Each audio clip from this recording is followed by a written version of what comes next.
I had been working at my company for 8 years, slowly climbing the ladder, hoping for that one big promotion that would change everything.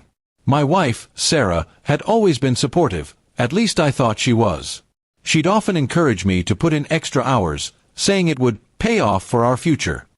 What I didn't realize was that while I was putting in those long hours, she was finding comfort elsewhere, specifically in the arms of my boss, Richard. It all started to feel strange when Sarah began dressing up more often, even when she said she was just staying at home. She became distant, her phone always locked, and her smiles felt forced. I brushed it off as stress, telling myself marriage had its phases. But deep down, my gut was screaming that something wasn't right.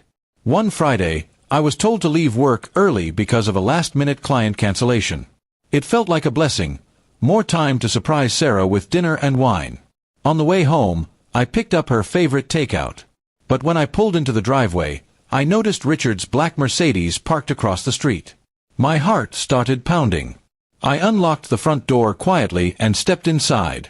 The sounds from upstairs confirmed my worst fear: laughter, low voices, and then the unmistakable creak of our bed. My hands went cold.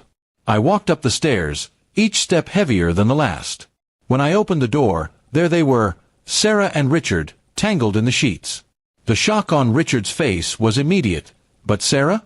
She just sat up, wrapped the blanket around herself, and with the coldest tone I'd ever heard, said, "You should leave." No apology, no shame, just an order to get out of my own house. That was the moment something in me snapped. I didn't scream or argue. Instead, I calmly set the takeout bag down on the nightstand, pulled out my phone, and started recording them. Richard tried to get dressed quickly, mumbling something about a misunderstanding, but I just smiled. I told them both to carry on, because I was going to make sure everyone saw the truth. Sarah panicked then, begging me to stop, but it was too late. I sent the video to HR, our company group chat, and even to Richard's wife, who I knew from company events. The messages started flooding in within minutes. Richard was fired before the day ended, and Sarah's social circle collapsed overnight. But I wasn't done. Since our house was in my name and I had proof of her infidelity, I filed for divorce and had her served the very next day. She had to move out within a week, and I made sure she left with nothing but her clothes. Her friends stopped talking to her, her reputation in town was ruined, and Richard's career was over. I later learned that Richard's wife took him for everything in their divorce, leaving him in debt. Sarah, meanwhile, tried to come crawling back months later, saying she had made a mistake and that she missed the life we had. I told her that life was dead the moment she told me to leave. The promotion I had been hoping for? I still got it, ironically, because Richard was gone.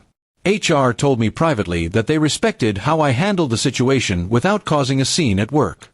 My income doubled, and I moved into a nicer place. Sarah, on the other hand, ended up working a low-paying job just to cover her rent. Friends told me she started drinking more and blaming me for ruining her life. I didn't bother responding. It wasn't worth it. She ruined her own life the moment she betrayed me. Looking back, the betrayal hurt more than I can describe, but getting my revenge instantly, right there in the bedroom, felt like taking back control. She expected me to walk away in shame, but instead, I turned her smugness into her downfall. I realized something important that day. Sometimes the best revenge isn't loud or violent. It's swift, calculated, and leaves the other person with no way out. That's exactly what I gave both of them. Now, whenever I think about that night, I don't feel pain anymore. I feel relief. Because the moment she told me to leave, she handed me the power to destroy the lies they'd built. And I used it without hesitation.